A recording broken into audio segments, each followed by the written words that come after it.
அப்ப இயேசு தான் பாருங்க நம்ம வாழ்க்கையில அவர் விசுவாசத்தை துவக்கினார். அவர் தான் நம்முடைய விசுவாசத்தை பரிபூர்ணப்படுத்துகிற கடவுள் சொல்றீங்க. அப்ப அவரை ஃபாலோ பண்ற நம்ம கண்டினியூஸா நம்ம அவரை தான் ஃபாலோ பண்ண வேண்டும். முடிவு பரியந்தம் கடிச்சு வரைக்கும் வாழ்நாள் முழுவதும். அல்லேலூயா. அப்ப ஃபாலோ பண்ற நம்மளுக்கு சில ஏற்றங்கள் சில இறக்கங்கள் இருக்கும் வாழ்க்கையில. பேதரோட வாழ்க்கையில இருந்துச்சு. இயேசுவை ஃபாலோ பண்ணா ஏற்றங்கள் இருக்கும் இறக்கங்களும் இருக்கும். பாருங்க, ஆண்டவர் ஏன் நம்மளை அவரை ஃபாலோ பண்ண சொல்றார் அப்படின்னா, இது ஒரு கேள்விக்கு ஒரு நல்ல பதில் என்ன தெரியுங்களா? ஏன் ஆண்டவர் இயேசுவை ஃபாலோ பண்ண சொல்றாரு அப்படின்னா, ஏன்னா அவர் வந்துட்டு பாருங்க உங்களுக்கு ஒரு பிளான் வச்சிருக்கிறார். அவர் உங்களுக்கு ஒரு திட்டம் வச்சிருக்கிறார். அவரை உங்களை அழைக்கிறதுக்கு முன்னே பாருங்க, உலக தோற்றத்துக்கு முன்னே அவர் உங்களுக்கு என்ன வச்சிருக்கிறாரு? ஒரு தரிசனம் வச்சிருக்கிறார்.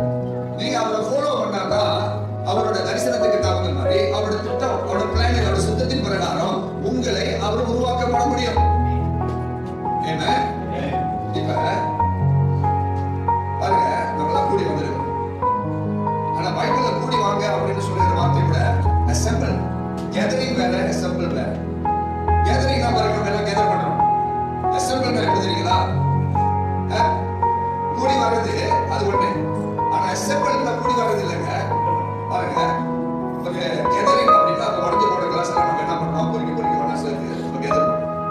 அவருக்குள்ள நான் சிதறடிக்கப்பட்டது அதெல்லாம் கேதர் பண்றோம். கேதர் பண்றது ஆனா அதே நேரத்தில் அசெம்பிள் பண்றது எப்படி தெரியுங்களா? ஒரு காரோட ஃபேக்டரிக்கு போனீங்கன்னா கதவு ஒரு சைடு இருக்கும், போனட் ஒரு சைடு இருக்கும், என்ஜின் ஒரு சைடு இருக்கும், டயர் ஒரு சைடு இருக்கும். அதெல்லாம் என்ன பண்ணுவாங்க சொல்லுங்க? அசெம்பிள் பண்ணாங்கன்னா என்ன பண்றாங்க? ஒன்று சேர்க்கிறாங்க. சபைன்னு சொல்லும் பொழுது நம்ம கூடி வரலங்க, நம்ம எல்லாம் ஒன்று சேர்க்கப்படி வந்திருக்கிறோம் அவருடைய ஆலயமாக. எதுவுமே சொல்றீங்க. அப்ப எதுக்காக ஆண்டவர் நம்மளை ஒன்று சேர்க்கிறார்? அதை நம்ம புரிஞ்சு கொள்ள வேண்டும் தேவர்களே. நம்ம ஒன்று சேர்க்கப்படும் பொழுதுதான் நம்மளுடைய அழைப்புக்கு தகுந்த மாதிரி அந்த ஊழியத்தை நம்ம வாழ்க்கையில் நிறைவேற்ற முடியும். நல்லா நீங்க புரிஞ்சு கொள்ள வேண்டும். When you are assembling together, அப்ப பாருங்க, கதவு ஒண்ணு இருக்குது பாருங்க. கதவு அது வந்துட்டு பாருங்க, கேதர் பண்ணா ஒண்ணு இல்ல. அப்ப இந்த கதவு யார்கிட்ட இருக்கு? போனட் யார்கிட்ட இருக்குது? என்ஜின் யார்கிட்ட இருக்கு? எல்லாம் நான் கேதர் பண்ணி வச்சிருக்கியா எனக்கு பற்றியில? அது இருக்கு, ஒன்றும் பிரோஜனம் இல்லை. ஆனா அது என்ன பண்ணணும்? இருக்கிற அதை நான் அசெம்பிள் பண்ணணும். அப்பதான் அதோட அதாவது வேலையை அதை கரெக்டா பண்ணும். புரிஞ்சுச்சா?